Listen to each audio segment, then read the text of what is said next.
वराह अवतार हिंदू धर्म ग्रंथों के अनुसार भगवान विष्णु के 10 अवतारों में से तृतीय अवतार हैं, जो भाद्रपद में शुक्ल पक्ष की तृतीया को अवतरित हुए। हिरण्याक्ष और हिरण्यकशिपु ने जब दिति के गर्भ से जुड़वां रूप में जन्म लिया तो पृथ्वी कांप उठी। आकाश में नक्षत्र और दूसरे लोग इधर से उधर दौड़ने लगे। समुद्र में बड़ी बड़ी लहरें पैदा हो उठीं और प्रलयंकारी हवा चलने लगी। ऐसा झांत हुआ मानो प्रलय आ गई हो। हिरण्याक्ष और हिरण्यकशिपु दोनों पैदा होते ही बड़े हो गए। दैत्यों के बालक पैदा होते ही बड़े हो जाते हैं और अपने अत्याचारों से धरती को कपाने लगते हैं। यद्यपि हिरण्याक्ष और हिरण्यकशिपु दोनों बलवान थे, किंतु फिर भी उन्हें संतोष नहीं था। वे संसार में अजेयता और अमरता प्राप्त करना चाहते थे। हिरण्याक्ष और हिरण्यकशिपु दोनों ने ब्रह्मा जी को प्रसन्न करने के लिए बहुत बड़ा तप किया। उनके तप से ब्रह्मा जी प्रसन्न हुए। उन्होंने प्रकट होकर कहा, तुम्हारे तप से मैं प्रसन्न हूँ, वर मांगो, क्या चाहते हो। हिरण्याक्ष और हिरण्यकशिपु ने उत्तर दिया, प्रभो, हमें ऐसा वर दीजिए जिससे न तो कोई युद्ध में हमें पराजित कर सके और न कोई मार सके। ब्रह्मा जी तथास्तु कहकर अपने लोक में चले गए। ब्रह्मा जी से अजेयता और अमरता का वरदान पाकर हिरण्याक्ष उद्दंड और स्वेच्छाचारी बन गया। वह तीनों लोकों में अपने को सर्वश्रेष्ठ मानने लगा। दूसरों की तो बात ही क्या, वह स्वयं विष्णु भगवान को भी अपने समक्ष तुच्छ मानने लगा। हिरण्याक्ष ने गर्वित होकर तीनों लोकों को जीतने का विचार किया। वह हाथ में गदा लेकर इंद्रलोक में जा पहुंचा। देवताओं को जब उसके पहुंचने की खबर मिली तो वे भयभीत होकर इंद्रलोक से भाग गए। देखते ही देखते समस्त इंद्रलोक पर हिरण्याक्ष का अधिकार स्थापित हो गया। जब इंद्रलोक में युद्ध करने के लिए कोई नहीं मिला तो हिरण्याक्ष वरुण की राजधानी विभावरी नगरी में जा पहुंचा। उसने वरुण के समक्ष उपस्थित होकर कहा, वरुण देव, आपने दैत्यों को पराजित करके राजसूय यज्ञ किया था।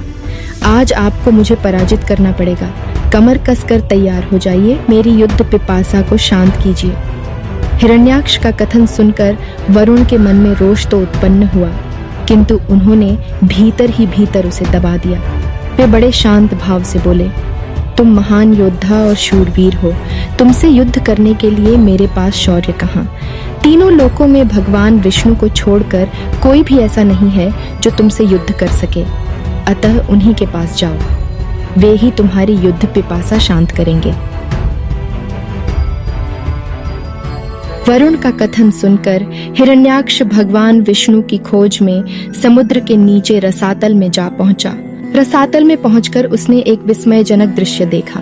उसने देखा एक वराह अपने दांतों के ऊपर धरती को उठाए हुए चला जा रहा है। वह मन ही मन सोचने लगा, यह वराह कौन है। कोई भी साधारण वराह धरती को अपने दांतों के ऊपर नहीं उठा सकता। अवश्य यह वराह के रूप में भगवान विष्णु ही हैं, क्योंकि वे ही देवताओं के कल्याण के लिए माया का नाटक करते रहते हैं। हिरण्याक्ष वराह को लक्ष्य करके बोल उठा, तुम अवश्य ही भगवान विष्णु हो। धरती को रसातल से कहाँ लिए जा रहे हो। यह धरती तो दैत्यों के उपभोग की वस्तु है, इसे रख दो। तुम अनेक बार देवताओं के कल्याण के लिए दैत्यों को छल चुके हो, आज तुम मुझे छल नहीं सकोगे। आज मैं पुराने बैर का बदला तुमसे चुका कर रहूंगा। यद्यपि हिरण्याक्ष ने अपनी कटु वाणी से गहरी चोट की थी, किंतु फिर भी भगवान विष्णु शांत ही रहे। उनके मन में रंच मात्र भी क्रोध पैदा नहीं हुआ। वे वराह के रूप में अपने दांतों पर धरती को लिए हुए आगे बढ़ते रहे। हिरण्याक्ष भगवान वराह रूपी विष्णु के पीछे लग गया। वह कभी उन्हें निर्लज्ज कहता, कभी कायर कहता और कभी मायावी कहता, पर भगवान विष्णु केवल मुस्कुरा कर रह जाते। उन्होंने रसातल से बाहर निकलकर धरती को समुद्र के ऊपर स्थापित कर दिया। हिरण्याक्ष उनके पीछे लगा हुआ था, अपने वचन बाणों से उनके हृदय को बेध रहा था। भगवान विष्णु ने धरती को स्थापित करने के पश्चात हिरण्याक्ष की ओर ध्यान दिया। उन्होंने हिरण्याक्ष की ओर देखते हुए कहा, तुम तो बड़े बलवान हो। बलवान लोग कहते नहीं हैं, करके दिखाते हैं। तुम तो केवल प्रलाप कर रहे हो। मैं तुम्हारे सामने खड़ा हूँ, तुम क्यों नहीं मुझ पर आक्रमण करते। बढ़ो आगे, मुझ पर आक्रमण करो। हिरण्याक्ष की रगों में बिजली दौड़ गई। वह हाथ में गदा लेकर भगवान विष्णु पर टूट पड़ा। भगवान के हाथों में कोई अस्त्र शस्त्र नहीं था।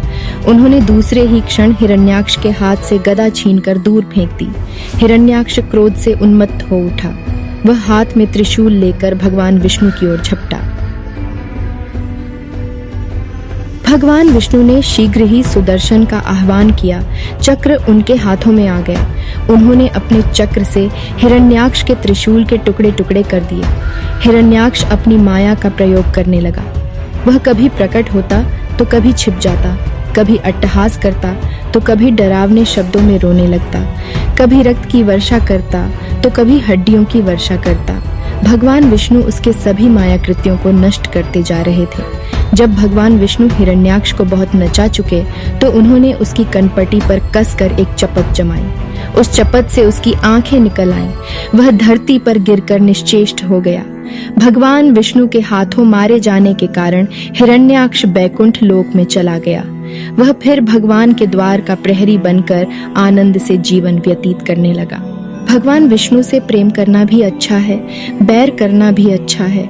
जो प्रेम करता है वह भी विष्णु लोक में जाता है और जो बैर करता है वह उनसे दंड पाकर विष्णु लोक में जाता है। प्रेम और बैर भगवान की दृष्टि में दोनों बराबर हैं। इसीलिए तो कहा जाता है कि भगवान सब प्रकार के भेदों से परे है, बहुत परे। यदि आपने वीडियो का आनंद लिया और इसे जानकारी पूर्ण पाया तो हम आपसे अनुरोध करते हैं कि हमारे चैनल को लाइक, शेयर और सब्सक्राइब करें। ऐसा करने से आप सनातन धर्म के विभिन्न पहलुओं पर हमारे भविष्य के वीडियो से अपडेट रहेंगे। आपका समर्थन हमारे लिए बहुत मायने रखता है।